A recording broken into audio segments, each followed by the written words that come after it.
need service codes, plant test codes, vertical service codes, toll-free services, carrier identification codes, and home network identifiers. You got to know, well, you know that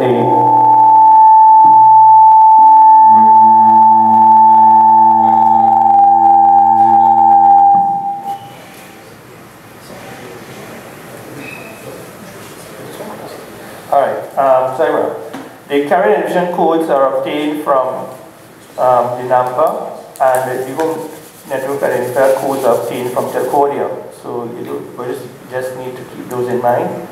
You need to know what codes you're going to use for fixed lines for growth. So you will pick out some codes that you have probably in use already and expand on those. Mobile services, I'm sure you have those codes in place already. You may want to designate others for future growth. Service codes, I'll come to in a second. Those are like for ambulance, for government information, for operator services. And those are already defined in the North American numbering plans. The plan test codes for testing between exchanges, testing calls between international operators. The toll-free services codes, which you decide with the most recommendable one is 800. North America uses the 1-800, the 1-866, 1-877, and we've come to 855 now. But you can use locally within your own network. You can use the 800 and then a 7-digit number after that for your own toll-free numbers. So the service codes in North American numbering plan are 211 for community services and referral services, 311 for non-emergency police and other governmental services. If you remember this yesterday, Mr. Cleveland Thomas alluded to the 311 we use in Trinidad now for this. So that's for governmental services, 411 for local directory assistance, 511 for transportation information. You don't have to stick to these religiously. You can change these to suit what you want. But because you have a high influx of North American visitors here, you may want to stick to them as near as possible. We don't have any TRS services in the nation of the Caribbean, as far as I know. This is to help people who have problems handling phones. You have an operator who will relay the calls to them. 811, which is access one call service to protect pipelines and things, and I'm sure we want to use that, or if we have things like that, we want to use that type of thing. And 911 is the famous emergency code.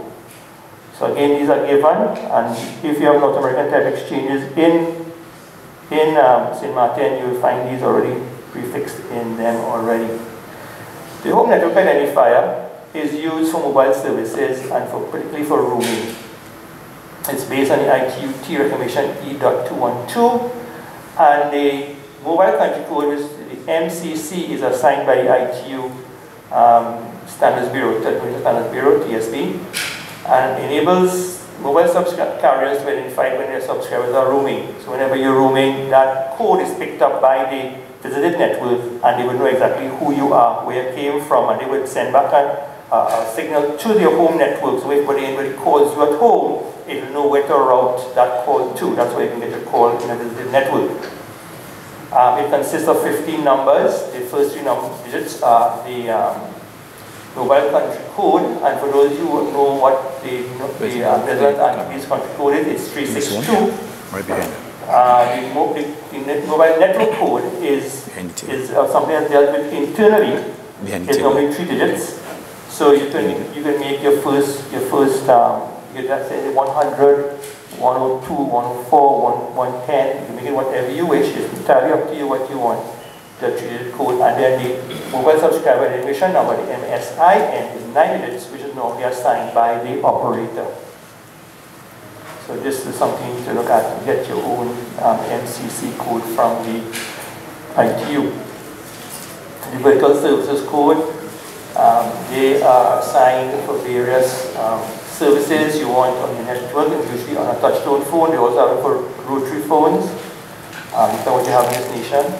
And you have that website I gave there where you can find the assignments that are usually used, and you can go there and find out how to classify your codes. The toll-free codes used in North America, 800, 888, 877, 866, and the next one I think is 855.